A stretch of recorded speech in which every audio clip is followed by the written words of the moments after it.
Olá, boa noite.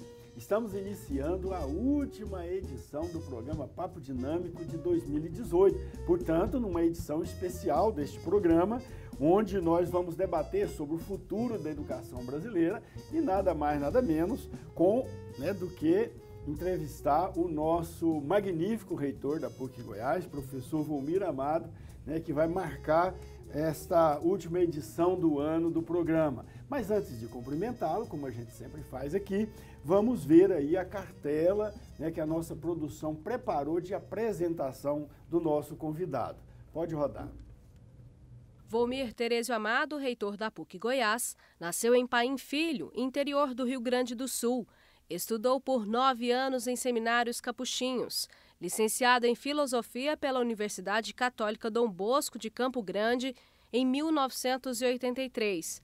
Mestre em História pela Universidade Federal de Goiás em 92. 2 especializações: Filosofia da Religião pela Universidade Católica de Minas Gerais em 91 e Filosofia Contemporânea também em 91 pela UFG. Aprovada em concurso para professor na PUC Goiás em 86. Coordenou programas e projetos comunitários em 87. Foi secretário executivo da Sociedade Goiana de Cultura de 92 a 96. Vice-presidente da entidade em 97. Vice-reitor para assuntos acadêmicos. Em 29 de novembro de 2002, foi nomeado reitor da PUC Goiás. Presidiu o Conselho Regional de Leigos do Centro-Oeste e o Conselho de Leigos e Leigas Católicos do Brasil de 92 a 98. Recebeu da Assembleia Legislativa do Estado o título de cidadão goiano. Recebeu da Câmara de Goiânia o título de cidadão goianiense. Foi presidente da Associação Brasileira das Escolas Superiores Católicas, eleito para o Conselho de Administração da Federação Internacional de Universidades Católicas, como representante da América Latina, vice-presidente do Conselho Superior da Associação Nacional das Escolas Católicas, presidente do Conselho de Reitores das Universidades Brasileiras, membro do Conselho Superior da ANEC, membro titular do Conselho Deliberativo do CRUB.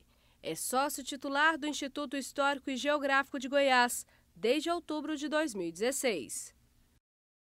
É um extenso currículo, professor Volmir. Boa noite, seja muito bem-vindo aqui no Papo Dinâmico da PUC TV Goiás. Boa noite, professor Daniel. Boa noite também a você que nos acompanha. Então, professor Volmir, nós estamos aí finalizando o ano de 2018, com novidades para o ano que vem, em nível federal, novo governo, e em nível estadual também, novo governo. O senhor, como reitor da PUC Goiás e com uma extensa experiência na gestão do ensino superior no Brasil, como é que o senhor vê esse novo momento da educação no Brasil? Bom, penso que esse momento é de uma interrogação muito grande, tanto para o país quanto para Goiás, por razões diversas. Primeiro, porque nós temos uma transição de governo, e toda transição, ela tem interrogações de futuro, tem formatos novos de governar, concepções, plataformas políticas, enfoques diferentes, visão de políticas públicas, concepção de Estado, que variam, embora as instituições sejam estáveis, mas é claro que quando democraticamente é eleito um novo governo, claro que vão novas ideias e novas concepções, portanto, novos modos de fazer. Também tem uma variável importante nesse final de eleições e neste novo governo, que é de uma mudança de paradigmas. Ventos novos sopraram nestas eleições que se passaram e, por isso, nós temos uma outra concepção ideológica também, uma outra concepção política. Portanto, não há uma continuidade, seja do governo do Estado, seja do governo federal. Então, se fosse uma continuidade, nós mais ou menos faríamos vamos dizer, uma ligação com o que foi imediatamente o governo anterior. Mas agora não. Agora há um novo formato. A gente vê aí, professor Volmir, um viés bastante direcionado a um Estado mais enxuto, não é? A gente vem de uma tradição onde o Estado se agigantou muito e praticamente substituiu muitas iniciativas da sociedade, o próprio Estado quis fazer muita coisa, mas os novos governos, tanto a nível federal quanto estadual, anunciam para um Estado menos ocupado, digamos assim, dando mais liberdade, né, para a sociedade se organizar e fazer as coisas. Isso vai, de certo modo, reforçar a área privada, digamos, o setor privado de educação no Brasil, com detrimento do setor público. Como é que o senhor vê essa situação?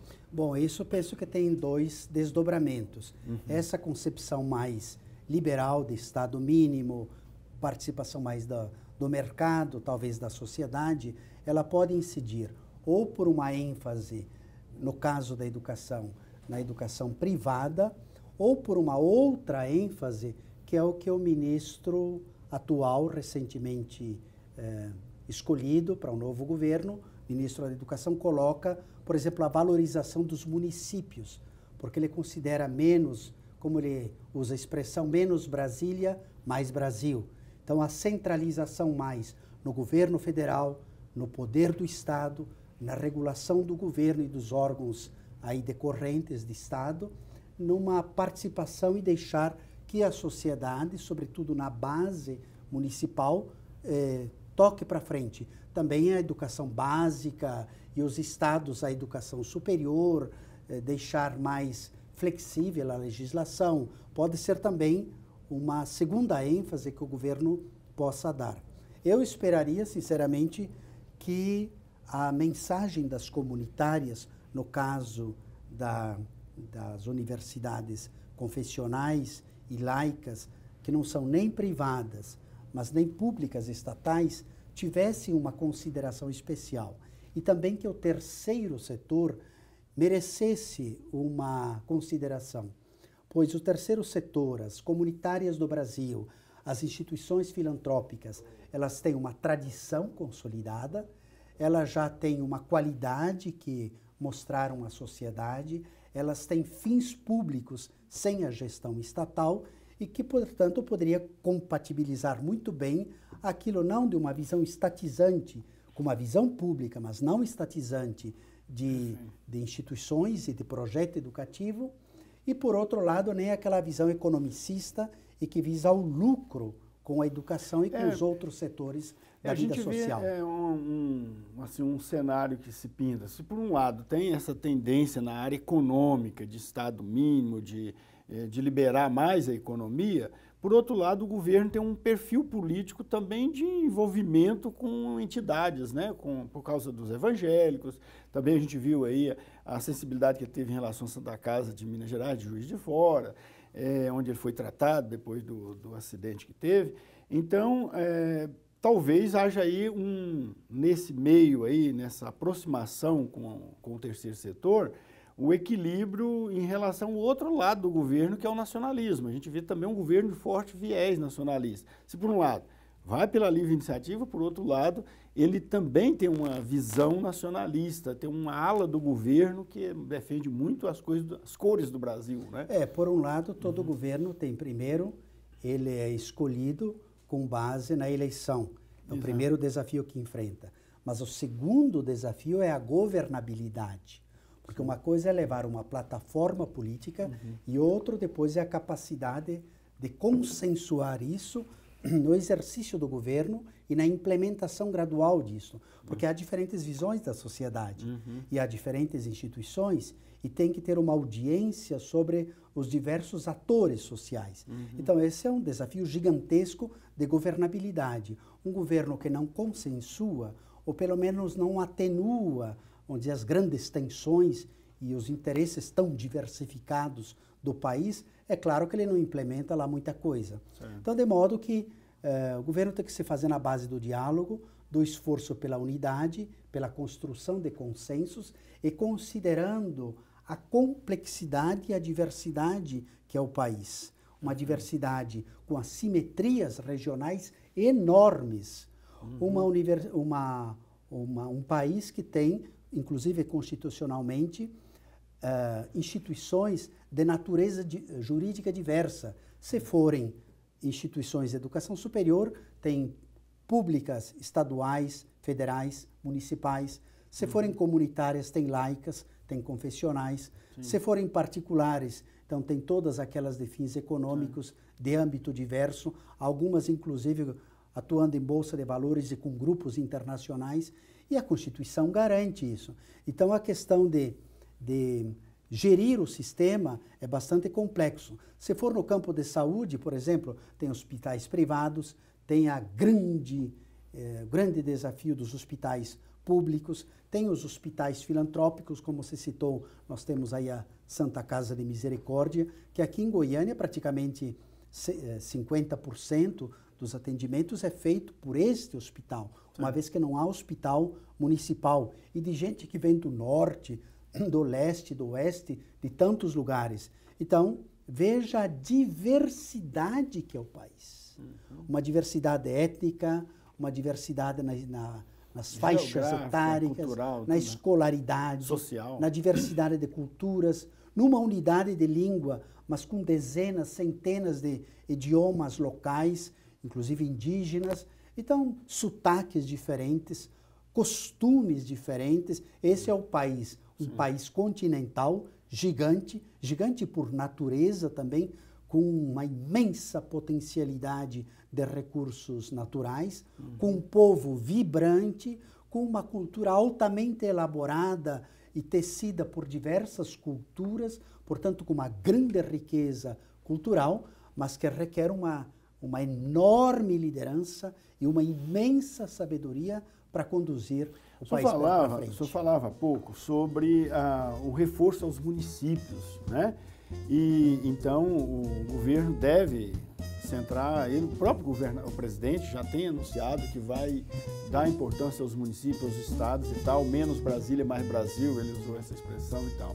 E ao dedicar mais aos municípios, que justamente tem a responsabilidade constitucional de dedicar à educação básica, principalmente o ensino fundamental, então significa que os outros níveis de educação, como nível superior, vão ter que se reinventar para financiar a educação superior e também o financiamento estudantil? Eu penso que o financiamento será um dos próximos grandes desafios e, quem sabe, um dos conflitos que vai se instalar no campo da educação. Primeiro, porque de cada R$100, 50 vai para toda a educação básica, que são dezenas de milhões de estudantes, e a outra metade, os outros R$50 de cada 100, vai para a educação superior pública estatal, das universidades federais, a rigor. Então, há um debate de que esta proporcionalidade ela esteja muito desigual. Agora, a questão é injetar mais recursos no Estado com poucos recursos e com uma contenção de despesa que 2019 vai requerer, eis o grande desafio. Por isso, essa conversa de privatização, de cobrar a mensalidade nas universidades públicas, aos que podem, e aos demais, como em países de primeiro mundo fazem, aos que podem, pois custeiam seus estudos. Então, esse é um dilema, esse é um ponto de divergência estrutural, mas que já está consolidado, tem muitas defesas corporativas em torno disso, que o governo seguramente vai enfrentar. O outro desafio gigantesco de financiamento é como fazer o recurso chegar ao município e chegar todo ele sem mediação e, sobretudo, sem desvio com corrupção. Porque o dinheiro que chega lá na ponta, na sala de aula, ele se perde muito no caminho da burocracia, no caminho das licitações, entre aspas. Enfim, o financiamento, portanto, é um desafio gigantesco.